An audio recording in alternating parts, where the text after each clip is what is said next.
हाँ है ना, वो इश्क है हमारा। और ये कोई चोरी नहीं है, हम डंके की चोट पे कहते हैं वो इश्क है हमारा, वो जुनून है हमारा। इनको तो बेचारों को टिकट देने के लिए कोई मिला ही नहीं था, तो 3 उसने खुद ही ले ली होंगी। ये तो लोगों को मुफ्त में जेबों में डाल के टिकट बांधते फिर हैं कि प्लीज़ हमारी टिकट ले लो। फिर भी लोग नहीं ले रहे। वो कहते भाई हमारी जान छोड़ो, हम जा जाते हैं गालियाँ पड़ती हैं। तो ये तो लोगों को जवाब नहीं दे पाएंगे ना। जब बीबी निकलेंगी बाहर, वो अपने छोटे छोटे मैरिज हॉलों से बाहर निकलेंगी ना लोगों में, तब लोगों को बताइएगा तुम्हारा तजर्बा किस चीज़ का था। तुमने जो आते ही मुल्क ठीक करना था यूं करके, वो ठीक क्यों नहीं हुआ? डिफॉल्ट की तरफ क्यों चला गया? खजाना खाली कैसे हो गया? अवाम को ये जरूर बताना बाहर निकलो। तो करता ना गिरफ्तार, कहता था हमें रिपोर्ट मिली है 20 मिनट जितना ये ऑपरेशन होगा, 24 घंटे मजा चखाया ना।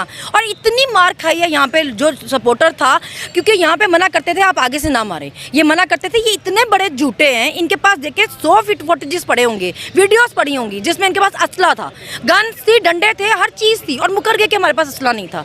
मतलब वो जो पुलिस वाला गिरा हुआ था शेलिंग खाने के बाद, अपनी शेलिंग से खुद ही गिरा हुआ था, वो गन निकाल के अपनी दे रहा था कि ये संभाल लो।